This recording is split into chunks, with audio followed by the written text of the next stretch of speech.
Hello guys, അസ്സാം വലൈക്കും, നമസ്കാരം. Welcome to Seema foods. അപ്പോൾ ഇന്ന് നിങ്ങൾക്ക് ഷെയർ ചെയ്യുന്നത് മട്ടൻ ബിരിയാണിയാണ്. ഒരു സ്പെഷ്യൽ മട്ടൻ ബിരിയാണിയാണ് ഇന്ന് കാണിച്ചു തരുന്നത്. അതിനുവേണ്ടി ഞാനിവിടെ 1.5 കിലോ സവാള എടുത്ത് തൊലിയൊക്കെ കളഞ്ഞ് കട്ട് ചെയ്ത് നന്നായിട്ടൊന്ന് കഴുകിയെടുക്കണം. കഴുകിയെടുത്തതിന് ശേഷം മാത്രം നമുക്കിത് തിന്നായിട്ടൊന്ന് അരിഞ്ഞെടുക്കാം.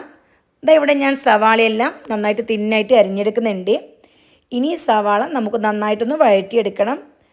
ഒരു വലിയ പാനിലോട്ട് ഓയിൽ ഒഴിച്ചു കൊടുത്തതിന് ശേഷം സവാളയൊക്കെ ഇട്ട് നന്നായിട്ട് ഇവിടെ ഞാനൊന്ന് വഴറ്റിയെടുക്കുന്നുണ്ട്. ഈ സമയം തന്നെ മട്ടനൊക്കെ കഴുകി കുറച്ച് സമയം വെള്ളം വാരാൻ വേണ്ടി ഞാനിവിടെ മാറ്റി വച്ചിട്ടുണ്ടായിരുന്നു. ഇനി കുക്കറിലിട്ട് നമുക്കിത് വേവിച്ചെടുക്കണം. ഇനി ഇതിലേക്ക് 1 ടേബിൾ സ്പൂൺ കുരുമുളക് പൊടിയും 1 ടീസ്പൂൺ മഞ്ഞൾപ്പൊടിയും കൂടി ഇട്ട് കൊടുക്കണം. പിന്നെ മട്ടനിൽ അല്പം പോലും വെള്ളം ഉണ്ടാവാൻ പാടില്ല, ആ കാര്യം പ്രത്യേകം ശ്രദ്ധിക്കണം. പിന്നെ ഞാനിതിലേക്ക് ഇട്ട് കൊടുത്തിട്ടുള്ളത് വറുത്ത് പൊടിച്ച ജീരകപ്പൊടിയാണ്, നല്ല ജീരകത്തിൻ്റെ പൊടിയാണ് ഇതിലേക്ക് ഇട്ട് കൊടുത്തിട്ടുള്ളത്. 1 ടീസ്പൂൺ ഇട്ട് കൊടുത്തു. പിന്നെ ആവശ്യത്തിനുള്ള ഉപ്പും 2 ടേബിൾ സ്പൂൺ ഇഞ്ചി വെളുത്തുള്ളി പേസ്റ്റും കൂടി ഇട്ടതിന് ശേഷം കൈകൊണ്ട് നന്നായിട്ടൊന്ന് തിരുമ്മി യോജിപ്പിച്ചെടുക്കണം. പിന്നെ ഇതിലേക്ക് കുറച്ച് ഗരം മസാല പൊടിയും കൂടി ചേർത്ത് കൊടുക്കണം. 1 ടീസ്പൂൺ ഗരം മസാല പൗഡറാണ് ഞാൻ ഇതിലേക്ക് ഇട്ട് കൊടുത്തിട്ടുള്ളത്. അപ്പോൾ അതും കൂടി ചേർത്തതിന് ശേഷം വീണ്ടും നന്നായിട്ടൊന്ന് മിക്സാക്കി എടുക്കണം. പിന്നെ നമുക്കിത് വേവിച്ചെടുക്കണം. മട്ടൻ വേവിക്കുമ്പോൾ കുറച്ച് കാര്യം ശ്രദ്ധിക്കണം. നല്ല മൂത്ത മട്ടനാണെങ്കിൽ 5-6 വിസിലൊക്കെ ഇടിക്കാം. അതല്ല പ്രായം കുറഞ്ഞ മട്ടനാണെന്നുണ്ടെങ്കിൽ ഒരു 2 വിസിലൊക്കെ മതിയാകും. ഇപ്പോൾ സവാളയൊക്കെ നന്നായിട്ട് വഴന്ന് വരുന്നുണ്ട്. ഇതിലേക്ക് 1.5 കിലോ സവാളയാണ് ആവശ്യമുള്ളത്. 1.5 കിലോ മട്ടൻ, 1.5 കിലോ സവാള. ഇതിൽ 3/4 കിലോ മാത്രമാണ് ഇപ്പോൾ ഞാനിവിടെ വഴറ്റിയെടുക്കുന്നുള്ളത്. പിന്നെ ഇതിലേക്ക് 75 ഗ്രാം ഇഞ്ചിയും 75 ഗ്രാം വെളുത്തുള്ളിയും കൂടി നന്നായിട്ട് പേസ്റ്റാക്കി ഇട്ട് കൊടുക്കണം. ഇനി ഇതിൻ്റെയൊക്കെ പച്ചമണം മാറുന്നത് വരെ വഴറ്റിയെടുക്കണം. പിന്നെ ഇതിലേക്ക് അതേ 75 ഗ്രാം തന്നെ പച്ചമുളക് പേസ്റ്റാക്കിയതും കൂടി ഇട്ട് കൊടുക്കണം. അതിനുശേഷം നന്നായിട്ടൊന്ന് വഴറ്റിയെടുക്കണം. അപ്പോൾ ഇഞ്ചിയും വെളുത്തുള്ളിയും ഞാൻ ഒന്നിച്ച് പേസ്റ്റാക്കി ഇതിലേക്ക് ഇട്ട് കൊടുത്തിട്ടുണ്ട്. പിന്നെ ഇതിൻ്റെയൊക്കെ പച്ചമണം മാറുന്ന രീതിയിൽ ഒരു മീഡിയം ഫ്ലെയിമിലിട്ടിട്ട് വേണം നമുക്കിത് വഴറ്റിയെടുക്കാൻ. സവാള നന്നായിട്ട് കുക്കാവണം, എങ്കിൽ മാത്രമേ ബിരിയാണിക്ക് ടേസ്റ്റ് കിട്ടുകയുള്ളൂ. ഇപ്പോൾ ഞാൻ ഇതിലേക്ക് വീണ്ടും 75 ഗ്രാം പച്ചമുളക് പേസ്റ്റാക്കിയതും കൂടി ഇട്ട് കൊടുക്കുന്നുണ്ട്. ഇനി അതും കൂടി ചേർത്തതിന് ശേഷം നന്നായിട്ട് ഇതിൻ്റെയൊക്കെ പച്ചമണം മാറി നല്ലൊരു മൂത്ത മണം വരും, അതുവരെ നമുക്ക് വഴറ്റിയെടുക്കാം. 3/4 കിലോ ഉള്ളി ഞാനിവിടെ മാറ്റി വച്ചിട്ടുണ്ട്. അത് നമുക്ക് ഫ്രൈ ചെയ്തെടുക്കാൻ വേണ്ടിയിട്ടാണ്. അപ്പോൾ ഒരു കാര്യം പ്രത്യേകം ശ്രദ്ധിക്കണം. 1.5 കിലോ മട്ടൻ, 1.5 കിലോ സവാള, അപ്പോൾ അത്രയാണ് നമുക്ക് ആവശ്യമുള്ളത്. ഈ പച്ചമണമൊക്കെ മാറുന്ന രീതിയിൽ നമുക്ക് നന്നായിട്ട് വഴറ്റിയെടുക്കാം. ഇത് വഴന്ന് വരുന്ന സമയം കൊണ്ട് നമുക്ക് മട്ടൻ വെന്ത് കിട്ടും. ഞാനിപ്പോൾ 5 വിസിൽ വരുന്നത് വരെയാണ് ഈ മട്ടൻ വേവിച്ചെടുത്തിട്ടുള്ളത്. നമുക്ക് ഇതിനാവശ്യമുള്ള തക്കാളിയും ഫ്രൈ ചെയ്യാനും ആവശ്യമുള്ള സവാളയുണ്ടല്ലോ അതും കൂടി നമുക്ക് കട്ട് ചെയ്ത് വെക്കണം. ഇപ്പോൾ സവാള നന്നായിട്ട് ഫ്രൈ ചെയ്തെടുക്കുന്നുണ്ട്. ഒരു ഭാഗത്ത് തക്കാളിയും കട്ട് ചെയ്ത് വെച്ചിട്ടുണ്ട്. എനിക്കിപ്പോൾ ഇത് ഓർഡർ കൊടുക്കാനുള്ളതാണ്, അതുകൊണ്ട് തന്നെ ഓരോ ജോലിയും ഓരോ സമയത്ത് ഇങ്ങനെ ചെയ്യുന്ന സമയത്ത് ഞാൻ വീഡിയോ എടുത്തതാണ്. എല്ലാം കറക്റ്റായിട്ട് മുമ്പേ കട്ട് ചെയ്തെടുത്ത വീഡിയോ ഒന്നും അല്ല ഇത്. ഒരു ഭാഗം സവാള നന്നായിട്ട് ഗോൾഡ് കളർ ആവുന്നത് വരെ ഒന്ന് ഫ്രൈ ചെയ്തു. ഇനി ബാക്കിയുള്ളതും കൂടി ഫ്രൈ ചെയ്യാൻ വെച്ചിട്ടുണ്ട്. തക്കാളിയും ഒരു ഭാഗത്ത് ഞാനിവിടെ കട്ട് ചെയ്ത് വെച്ചിട്ടുണ്ട്. 1.5 കിലോ സവാളയ്ക്ക് 1/2 കിലോ തക്കാളി മാത്രമാണ് ഞാനിവിടെ ഇട്ട് കൊടുക്കുന്നുള്ളത്. തക്കാളിയും ചേർത്തതിന് ശേഷം നമുക്ക് നന്നായിട്ടൊന്ന് ഈ തക്കാളി സോഫ്റ്റായി ഉടയുന്നത് വരെ ഒന്ന് വഴറ്റിയെടുക്കണം. സാധാരണ ചിക്കൻ ബിരിയാണി ഉണ്ടാക്കുന്ന സമയത്ത് 1.5 കിലോ സവാളയ്ക്ക് 3/4 കിലോ തക്കാളി ചേർക്കാറുണ്ട്. ഇതിലേക്ക് തൈരൊക്കെ ചേർക്കുന്നത് കൊണ്ട് 1/2 കിലോ മാത്രമാണ് ചേർത്തിട്ടുള്ളത്.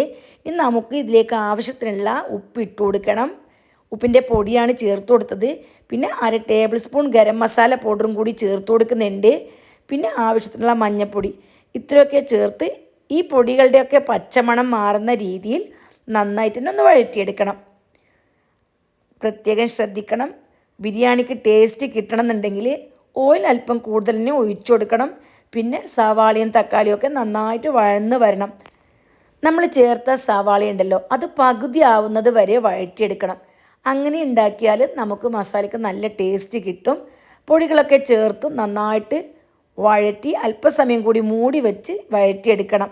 ഒരു മീഡിയം തീയിലിട്ട് വേണം ഇതൊക്കെ വഴറ്റിയെടുക്കാൻ. ഞാനിപ്പോൾ ഒരു കയ്യിൽ വീഡിയോ എടുക്കുന്നു, മറ്റേ കയ്യിൽ ജോലി ചെയ്യുന്നു. അതുകൊണ്ട് തന്നെ വീഡിയോക്ക് നല്ല ക്ലാരിറ്റി ഒന്നും ഉണ്ടാവില്ല. നിങ്ങളെല്ലാവരും സപ്പോർട്ട് ചെയ്യണം, സഹകരിക്കണം. മസാലയൊക്കെ നന്നായിട്ട് റെഡിയായി വന്നിട്ടുണ്ട്. ഇനി ഇതിലേക്ക് നേരത്തെ ഫ്രൈ ചെയ്ത് വെച്ചിരിക്കുന്ന 3/4 കിലോ സവാള ഉണ്ടല്ലോ, നല്ല ലൈറ്റ് ഗോൾഡ് കളർ ആവുന്നത് വരെയാണ് ഫ്രൈ ചെയ്തെടുക്കേണ്ടത്. നന്നായിട്ട് മൂത്ത് പോകാതിരിക്കാൻ ശ്രദ്ധിക്കുക.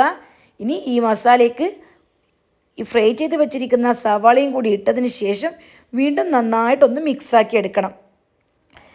ഇപ്പോൾ നമ്മുടെ മട്ടനൊക്കെ സ്റ്റീമൊക്കെ മാറി കറക്റ്റ് പാകമായി വന്നിട്ടുണ്ടാവും. മട്ടൻ വിസിലിട്ട് കഴിഞ്ഞാൽ ഉടനെ തന്നെ ഓപ്പൺ ചെയ്യാൻ പാടില്ല. സ്റ്റീം മുഴുവനായിട്ട് മാറിയതിന് ശേഷം മാത്രമേ ഓപ്പൺ ചെയ്യാൻ പാടുള്ളൂ. പിന്നെ 250 ml മെഷർമെൻറ്റ് കപ്പിൽ 1 കപ്പ് തൈരും കൂടി ചേർത്തിട്ടുണ്ട്. പുളിയുള്ള തൈരാണ് ഞാൻ ചേർത്തിട്ടുള്ളത്, മിൽമാൻ്റെ തൈരാണ്. അപ്പോൾ അതും കൂടി ചേർത്തതിന് ശേഷം നമുക്ക് വീണ്ടും നന്നായിട്ടൊന്ന് മിക്സാക്കി യോജിപ്പിച്ചെടുക്കണം. പിന്നെ നെയ്ച്ചോറ് ഉണ്ടാക്കുന്ന വീഡിയോ ഒന്നും ഞാനിതിൽ ഉൾപ്പെടുത്തിയിട്ടില്ല. നെയ്ച്ചോറ് എല്ലാവർക്കും ഉണ്ടാക്കാൻ അറിയുമെന്ന് വിചാരിക്കുന്നു. 1 കപ്പ് അരിക്ക് 1.5 കപ്പ് വെള്ളം, അപ്പോൾ അതാണ് കറക്റ്റ് അളവ്. ഞാൻ തനിമ റൈസാണ് എടുത്തിട്ടുള്ളത്. പിന്നെ ക്യാരറ്റും അതേപോലെ ഗരം മസാല ഒക്കെ ഇട്ട് കൊടുക്കണം. സവാള വഴറ്റണം.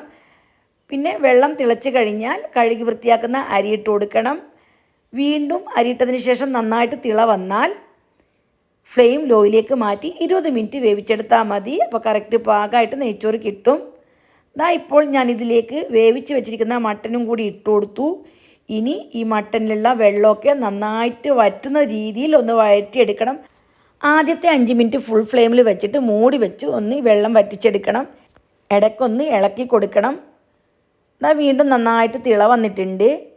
ഇനി നമുക്ക് നന്നായിട്ട് വെള്ളമൊക്കെ വറ്റി ഈ മട്ടൻ വീണ്ടും ഒന്ന് ഈ മസാലയിൽ കിടന്ന് വേവണം.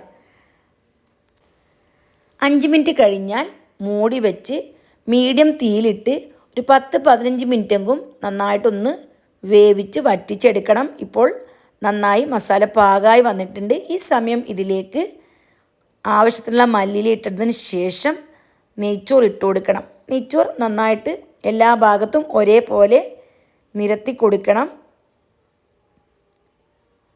നല്ല ചൂടോട് കൂടി തന്നെ നെയ്ച്ചോറ് ഇട്ടെടുക്കണം. അതേപോലെ മസാലയും നല്ല ചൂടുണ്ടായിരിക്കണം. ആ ഒരു കാര്യം പ്രത്യേകം ശ്രദ്ധിക്കണം. എന്നിട്ട് തീ വളരെ ചെറുതായിരിക്കണം. ആ കാര്യം പ്രത്യേകം ശ്രദ്ധിക്കണം. ആവശ്യത്തിന് മല്ലിയിലയും കുറച്ച് ഫുഡ് കളറൊക്കെ ചേർത്ത് കൊടുത്തു. ഫുഡ് കളർ തികച്ചും ഓപ്ഷണലാണ്. നിങ്ങൾക്ക് വേണമെന്നുണ്ടെങ്കിൽ മഞ്ഞൾപ്പൊടി ചേർത്ത് കൊടുക്കാം. പിന്നെ ഇതിലേക്ക് കാഷ്യൂനട്ട് നന്നായിട്ട് വറുത്തിട്ട് കൊടുക്കണം. പിന്നെ ഇതിലേക്ക് വേണ്ടത് കിസ്മിസാണ്, അതും വറുത്തിട്ട് കൊടുക്കണം. പിന്നെ ആവശ്യത്തിന് ഗരം മസാല പൗഡർ, അതേപോലെ തന്നെ കുറച്ച് മല്ലിയിലൊക്കെ മുകളിൽ വിതറി കൊടുത്തതിന് ശേഷം നമുക്കിത് മൂടി വെച്ച് ദം ചെയ്തെടുക്കണം. ഏകദേശം 20 മിനിറ്റ് ലോ ഫ്ലെയിമിൽ ദം ചെയ്തെടുക്കണം. നെയ്ച്ചോറ് ഉണ്ടാക്കുന്ന സമയം ഏകദേശം 85-90% മാത്രം വെന്താൽ മതി. 20 മിനിറ്റിന് ശേഷം ഫ്ലെയിം ഓഫാക്കി അരമണിക്കൂറിന് ശേഷം നമുക്ക് സെർവ് ചെയ്യാം. അടിപൊളി ബിരിയാണി റെഡി.